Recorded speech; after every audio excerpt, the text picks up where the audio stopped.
Hello hello hello hello check.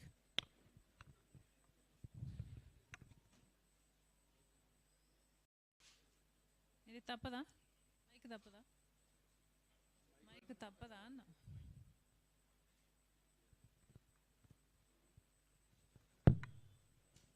Okay అమ్మా, ready? Check. అందరికీ నమస్కారం.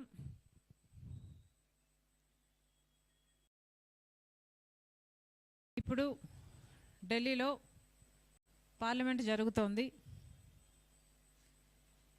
ఈ సందర్భంగా ఆంధ్ర రాష్ట్రానికి చెందిన ఎంపీలు అందరూ పార్లమెంటుకు హాజరవుతున్నారు. టీడీపీ అయితేనేమి, జనసేన అయితేనేమి, వైసీపీ అయితేనేమి, బీజేపీ అయితేనేమి,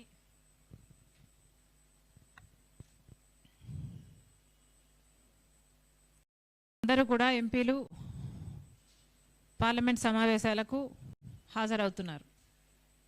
కానీ ఒకసారి ఎందుకు హాజరవుతున్నారు అని ప్రశ్నించుకోవాల్సిన అవసరం ఉంది.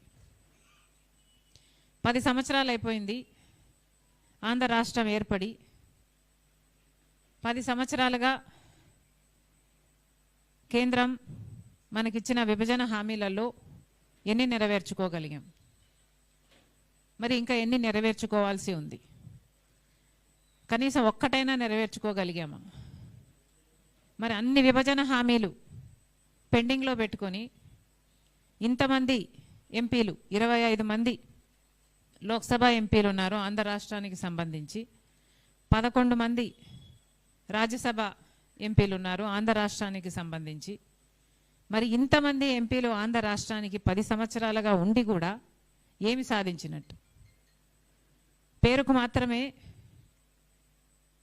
వైసీపీ అయినా, జనసేన అయినా, టీడీపీ అయినా పేరుకు మాత్రమే వీళ్ళు ఈ పార్టీలకు సంబంధించిన ఎంపీలు, కానీ నిజానికి వాస్తవానికి వీళ్ళందరూ కూడా బీజేపీ ఎంపీలుగానే వ్యవహరిస్తున్నారు.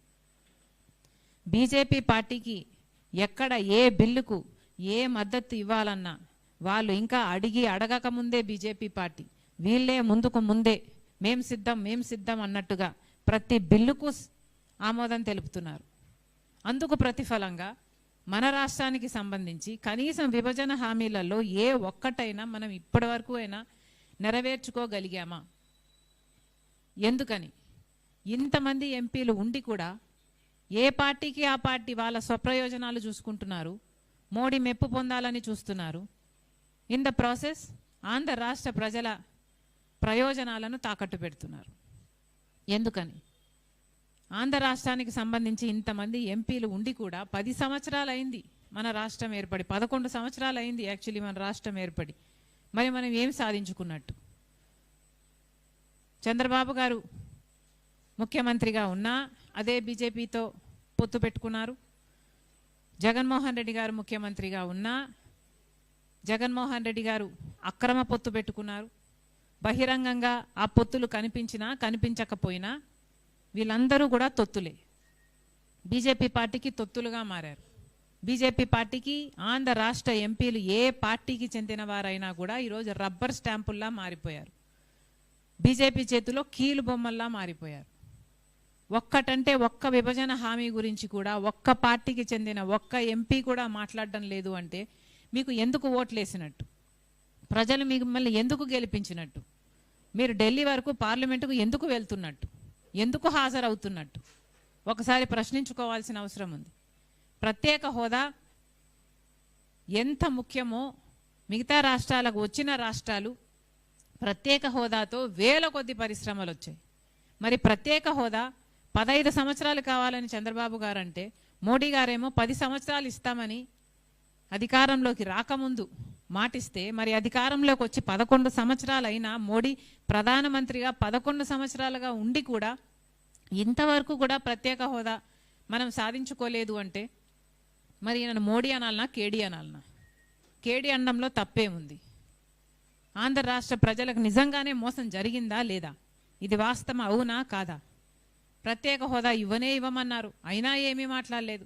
ఆ తర్వాత ప్రత్యేక హోదా సంజీవినినా, ప్రత్యేక హోదా కాకుండా 70,000 కోట్లు స్పెషల్ ప్యాకేజ్ తెచ్చుకుందామన్నారు. 70,000 కోట్లు స్పెషల్ ప్యాకేజ్ ఏ మూలకు సరిపోతుంది? అసలు మనకు అన్ని వేల పరిశ్రమలు వస్తే, అన్ని మన బిడ్డలకు అన్ని ఉద్యోగాలు వస్తే, మనకు జరిగే అభివృద్ధి ప్రత్యేక హోదాతో అయితే కనీసం 5 లక్షల కోట్ల విలువ చేసే లాభం ఉంటుందని ఆ రోజుల్లోనే అంచనా వేశారు. మరి అలాంటిది 70,000 కోట్లతో స్పెషల్ ఎకనామిక్ ప్యాకేజ్ ఇస్తామని ఒప్పుకోవడం దుర్మార్గం కాదా? ఇప్పటికైనా చెప్తున్నాం, రాహుల్ గాంధీ గారు 10 సంవత్సరాల ప్రత్యేక హోదా ప్రామిస్ చేశారు. కాంగ్రెస్ పార్టీ అధికారంలోకి వచ్చిన వెంటనే అది అమలు చేస్తుంది. కానీ ఈ లోపల కూడా మన ఆంధ్ర రాష్ట్రానికి చెందిన ఎంపీలందరూ కలిసి ప్రత్యేక హోదా మీద నిలదీయాల్సిన అవసరం ఉంది. ప్రత్యేక హోదా మీద తాడో పేడో తేల్చుకోవాల్సిన అవసరం ఉంది. చంద్రబాబు గారు సమాధానం చెప్పాలి. ఎందుకు కూటమికి మీరు మద్దతు ఇస్తున్నారు? ఎందుకు బీజేపీకి మీరు మద్దతు ఇస్తున్నారు? ఈరోజు మీ మద్దతు లేకపోతే అసలు కేంద్రంలో బీజేపీ మోడీ ఉండే పరిస్థితే లేదు. మరి మనకి ఏం లాభం చేస్తున్నారని చంద్రబాబు గారు మద్దతు ఇస్తున్నారో ఆంధ్ర రాష్ట్ర ప్రజలకు సమాధానం చెప్పాలి. పోనీ ఒక్క ఎంపీ అయినా ఇప్పుడైనా ఒక్క పార్టీ అయినా మాట్లాడుతుందా అంటే అసలు ప్రత్యేక హోదా ఊసే లేకుండా పోయింది. అంటే జనాలను మెల్లగా మభ్యపెట్టి అసలు ఈ ప్రత్యేక హోదా అన్న విషయం మర్చిపోయేటట్టు చేస్తున్నారు. ఇది కుట్ర కాకపోతే ఏమిటి అని అడుగుతున్నాం. ఈ ఎంపీలందరినీ కూడా మళ్ళీ చెప్తున్నాం, మీకు ఏ మాత్రం దమ్ము ధైర్యం ఉన్నా, మీలో తెలుగు జాతి రక్తం ప్రవహిస్తున్నా మీరు నిలదీయాల్సిన అవసరం ఉంది. మోడీని నిలదీయాల్సిన అవసరం ఉంది, ఎంతైనా ఉంది. తాడో పేడో తేల్చుకోవాల్సిన అవసరం ఉంది. ఒక ప్రత్యేక హోదా గురించి అట్లా అంత అన్యాయం చేస్తున్నా మాట్లాడటం లేదు. ఇక పోలవరం చూస్తే మొన్న పార్లమెంటులో 41 మీటర్లకే కుదిస్తూ కొన్ని నిధులు విడుదల చేస్తున్నామని చెప్తే కనీసం ఒక్క ఎంపీ అయినా, ఒక్క పార్టీకి చెందిన ఒక్క ఎంపీ అయినా మాకు 41 మీటర్లలో కాదు 45 మీటర్లలోనే పోలవరం కావాలి, అలా అయితేనే ఇది గ్రావిటీ బేస్డ్ ప్రాజెక్ట్ అవుతుంది అని ఒక్కరైనా మాట్లాడారా? బీజేపీ కుట్ర పన్నుతుంది 25,000 కోట్ల రూపాయలు R&R ప్యాకేజ్ మిగిలించుకోవడం కోసం. వీళ్ళందరూ కూడా భాగస్వాములయ్యారు. మిగతా పార్టీలు అందరు ఎంపీలు కూడా ఒక్కరంటే ఒక్కరు కూడా మాట్లాడలేదంటే మరి వీళ్ళు ఎంపీలుగా ఉండి ఏం లాభం? పోలవరంలో నుంచి ఆ జీవమే తీసేస్తున్నారే, ఇది అన్యాయం కాకపోతే ఏమిటి? మళ్ళీ చెప్తున్నాం, ఇప్పటికైనా ఈ సమావేశాల్లోనైనా ఎంపీలందరూ కలిసి పోలవరం ప్రాజెక్టు 45 మీటర్లలోనే మాకు కావాలి అని డిమాండ్ చేయాలి, నిలదీయాలి. మోడీ గారిని నిలదీయాలి, పార్లమెంట్లో సమయం అడగాలి, వీటి గురించి మాట్లాడాల్సిన అవసరం ఉంది. ఆంధ్ర రాష్ట్రానికి ఇంత అన్యాయం జరుగుతున్నా కూడా, ఇంత మంది ఎంపీలు ఉండి కూడా మనం కనీసం పోలవరం కూడా సాధించుకోలేకపోతే మీరు అట్టర్ ఫెయిల్యూర్ అయినట్టేనని మరోసారి కాంగ్రెస్ పార్టీ చెప్తుంది. ఇక రాజధానికి సంబంధించి పూర్తి నిధులు ఇవ్వాలి అన్నది విభజన హామీ, మన హక్కు. రాజధాని వాళ్ళు కట్టివ్వాలి. మోడీ గారు చెప్పిన దాని ప్రకారమే చూసుకున్నా ఢిల్లీని తలపించే రాజధాని అన్నారు. చంద్రబాబు గారు 70,000 కోట్ల రూపాయలు రాజధాని కట్టడానికి అంచనా వేశారు.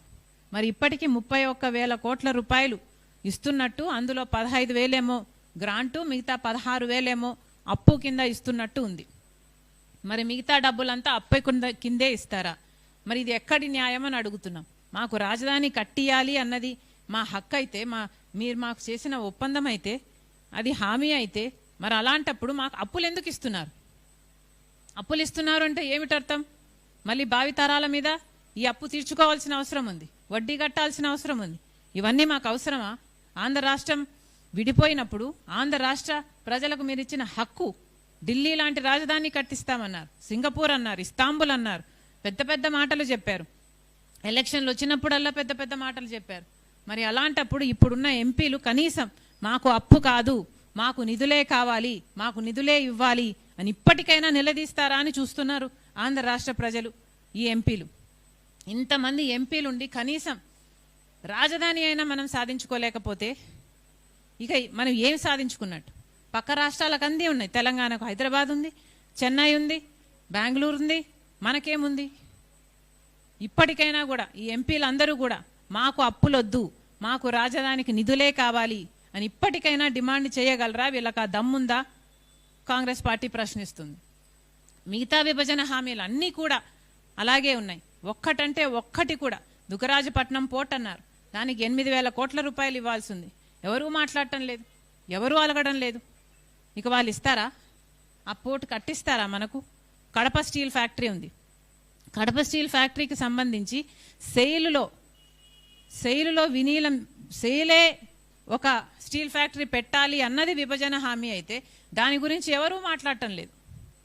అసలు సెయిలే ఒక ఫ్యాక్టరీ పెడితే అదొక పబ్లిక్ సెక్టర్ యూనిట్ అయితే అది కూడా ఒక విశాఖపట్నం స్టీల్ లాగా రాయలసీమకు తలమానికం కావచ్చు, కానీ దాని గురించి మాట్లాడటం లేదు. ఇప్పుడు జిందాల్ అంట, ఇంకో ప్రైవేట్ అంట, వీళ్ళు కడతారట. అది కూడా ఎప్పుడు కడతారో తెలియదు. ఇప్పుడున్న పరిస్థితులు అయితే 2 ముఖ్యమంత్రులు మారారు, 4 సార్లు దానికి శంకుస్థాపనలు అయ్యాయి, కానీ ఇప్పటి వరకు కూడా మట్టి ఎత్తి పోసింది లేదు. మరి ఇలా ఉంటే విభజన హామీలలో మనకు ఒక్కటంటే ఒక్కటైనా దక్కుతుందా అన్న అనుమానం ప్రజలకు రాకపోవడం ఆశ్చర్యం కాదు కదా. అన్నీ ఆలోచించుకోవాల్సిన అవసరం ఉంది. ఇంతేకాదు, ఉత్తరాంధ్రకి రాయలసీమకి స్పెషల్ ఎకనామిక్ ప్యాకేజ్ అన్నారు. అంటే కనీసం 25 వేల కోట్ల రూపాయలు ఒక్కొక్క దానికి ఇచ్చిన 50,000 కోట్ల రూపాయలు ఆ 2 ప్రాంతాలకు కేటాయించాల్సి ఉంటే కనీసం 10వ వంతైనా చేశారా?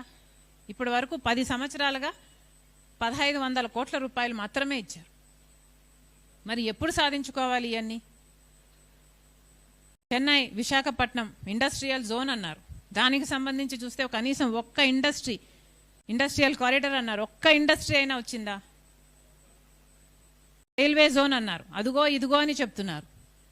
ఒక్కటంటే ఒక్కటి కూడా విభజన హామీలలో నెరవేర్చుకోలేకపోయాము అంటే మరి ఇది ఎంపీల ఫెయిలియర్ కాకపోతే ఏమిటి అని అడుగుతున్నాం. మరొకసారి డిమాండ్ చేస్తుంది కాంగ్రెస్ పార్టీ, పార్లమెంట్ జరుగుతుంది. ఆంధ్ర రాష్ట్రానికి చెందిన ఎంపీలు లేరని కారు కదా. 25 మంది లోక్సభకు, 11 మంది రాజ్యసభకు ఉన్నారు. మరి వీళ్ళంతా ఏం చేస్తున్నారు? మన హక్కుల గురించి ఎందుకు మాట్లాడటం లేదు? ఏ పార్టీకి ఆ పార్టీ వాళ్ళ ప్రయోజనాలు చూసుకుంటున్నారు. మరి ప్రజల గురించి ఎవరు మాట్లాడతారు? పార్లమెంటులో కూడా మాట్లాడలేకపోతే మిమ్మల్ని పార్లమెంటేరియన్స్గా ఎందుకు చేసినట్టు? ఒకసారి మీరు ప్రశ్నించుకోవాల్సిన అవసరం ఉంది. దయచేసి అందరు ఎంపీలను డిమాండ్ చేస్తున్నాం, అన్ని పార్టీలకు చెందిన ఎంపీలను డిమాండ్ చేస్తున్నాం.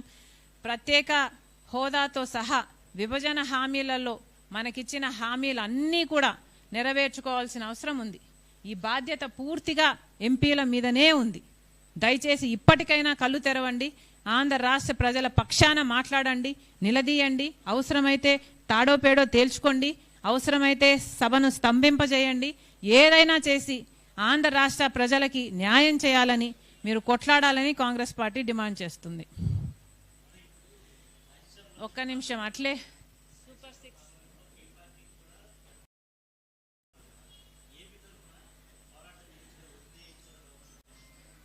చేయొచ్చు, కానీ ఆంధ్ర రాష్ట్రానికి చెందిన వాళ్లకు ప్రైమరీ బాధ్యత ఏమిటి అంటే ఆంధ్ర రాష్ట్ర ఎంపీలు ఇంకా ఆంధ్ర రాష్ట్రం గురించే కదా చేయాలి.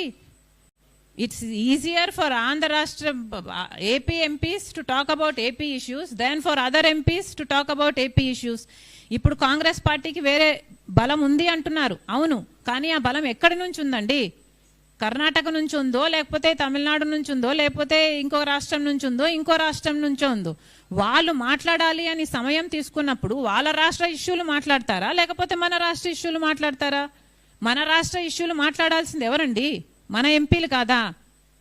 మనకు లేరా 25 మంది ఎంపీలు లోక్సభలో? మనకు లేరా 11 మంది ఎంపీలు రాజ్యసభలో? మిగతా రాష్ట్ర ఎంపీలు కాంగ్రెస్ పార్టీకి ఉన్న వాళ్ళ రాష్ట్ర ఇష్యూలు మాట్లాడుకుంటారు, మన రాష్ట్ర ఇష్యూలు ఎందుకు మాట్లాడతారు? అందుకే చెప్తున్నాము, మన రాష్ట్ర ఇష్యూలు మాట్లాడడానికే కదా 20 మంది లోక్సభ, 11 మంది రాజ్యసభకు ఏపీకి ఉన్నారు. మరి వీరేం గాడిదలు కాస్తున్నారు అక్కడ?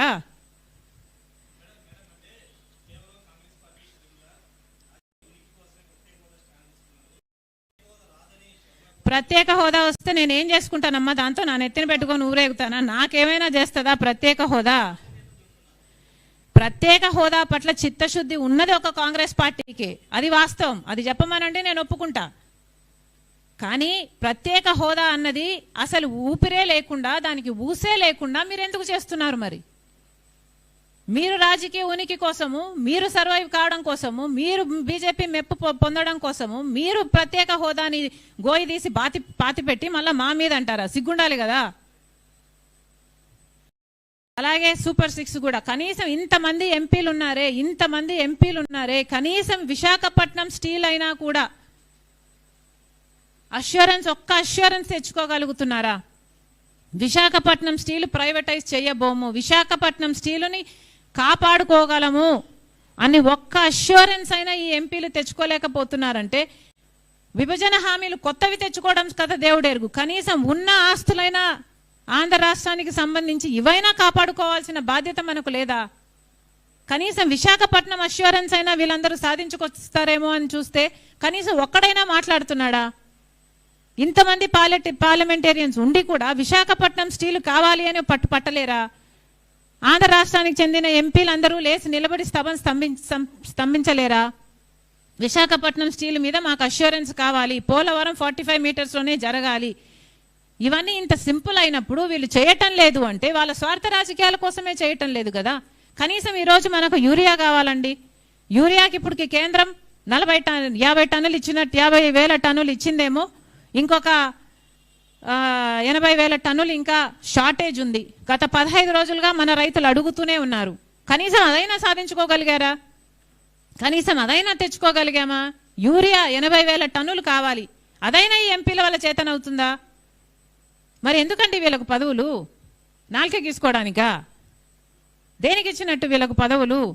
బ్లాక్ మార్కెట్లోనేమో 260 రూపాయలకి బస్తా బదులు 400 రూపాయలు అమ్ముతున్నారట. మరి రైతులు ఎలా కొనుక్కోవాలి? పోనీ విజిలెన్స్ డిపార్ట్మెంట్ ఏమైనా పనిచేస్తుందా, అరికడుతుందా అంటే వాళ్ళు చేయటం లేదు కదా.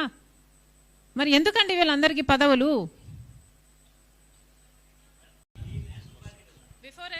బిఫోర్ ఐ ఫర్గెట్ అమ్మా, సూపర్ సిక్స్కు సంబంధించి చంద్రబాబు గారు మహిళలకు ఉచిత బస్సు అన్నారు.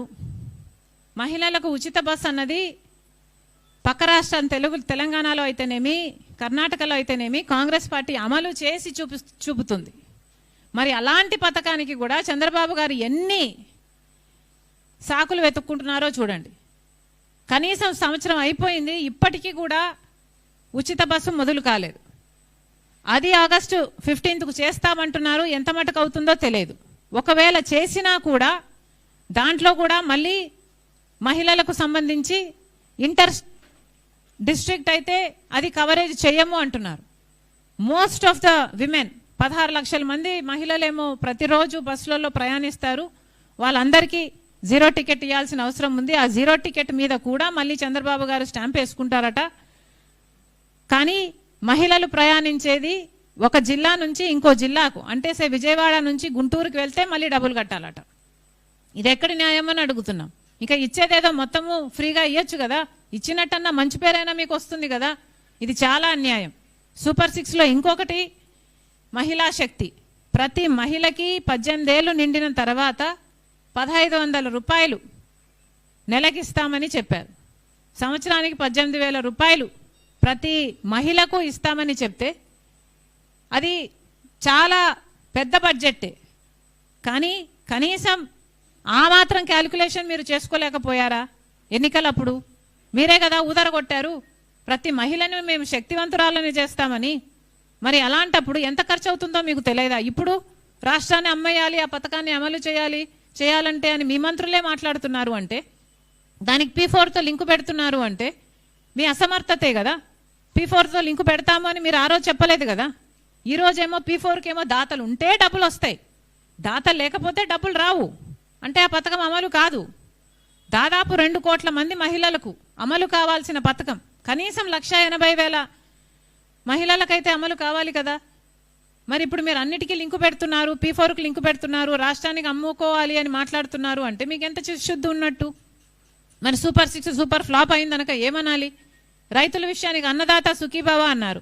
93 లక్షల మంది రైతులు ఉంటే మీరు ఇస్తున్నది ఎంతమందికి? 47 లక్షల మంది రైతులకి. మిగతా అందరికీ టోపీ పెట్టినట్టే కదా. తల్లికి దీవెన, తల్లికి వందనమా? తల్లికి వందనం పథకం ప్రకారం 87 లక్షల మంది విద్యార్థులు ఉంటే మీరు ఇస్తున్నది 67 లక్షల మందికి. అన్నిట్లో కోతలు పెట్టుకుంటూ పోతే మిమ్మల్ని ఏమనాలి? మీ చిత్తశుద్ధి కనిపించడం లేదు.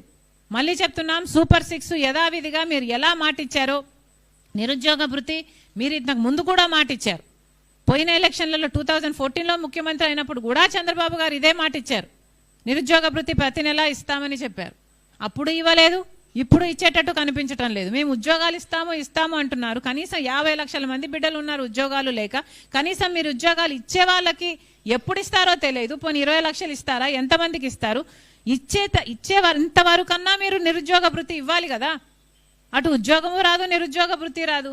మరి మీరు ఇచ్చిన మాటేమో ఏరు దాటేంత వరకే ఓడమల్లన్న, ఏరు దాటిన తర్వాత ఓడమల్లన్న. అదే అంతవరకు పోడిగుండు. అదే మీరు ఎప్పుడెప్పుడు ఇస్తారని 4 ఏళ్ళు ఎదురు చూడాలి, అంతేనా? ఎవరైనా ఏమనుకుంటారండి? అధికారం లేకొచ్చిన వెంటనే అన్ని హామీలు నెరవేరుస్తారు అనే కదా రాజశేఖర రెడ్డి గారు ఎలా అమలుపరిచారు? మొదటి సంతకంలోనే అమలు పరిచారు కదా. మరి ఆ క్లాస్ ఎక్కడుంది? అవును, నాకు తెలియదంటనా? చంద్రబాబు గారికి ముందు తెలియదా? వచ్చాక డిస్కవరీ చేశారా? డిస్కవరీ ఛానల్ ఏమైనా పెట్టారా? కాదు కదా, ముందు నుంచి తెలుసు కదా ఎన్ని అప్పులైనాయని. 11 లక్షల కోట్ల అప్పులు ఉన్నాయని చంద్రబాబు గారికి తెలియకుండానే ముఖ్యమంత్రి అయ్యారండి. మరి అన్నీ తెలిసే కదా చెప్పారు చంద్రబాబు గారు. ప్రతి నెల మహిళలకి 1500 రూపాయలు ఇస్తామని. చాలా అన్యాయం ఇది, వెరీ అన్ఫేర్. చేస్తారండి వీళ్ళందరూ చచ్చిపోయిన తర్వాత, లేకపోతే ఈ రాష్ట్రం అంతా పేదరికంలో కొట్టుకున్న తర్వాత చేస్తే ఏం లాభము? అధికారం లేకొచ్చిన వెంటనే చేస్తే కదా.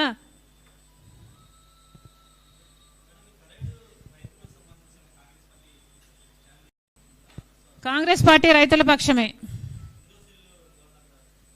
ముమ్మాటికి కాంగ్రెస్ పార్టీ రైతుల పక్షమే, దాంట్లో క్వశ్చనే లేదు. ఓకేమా, థ్యాంక్ యూ.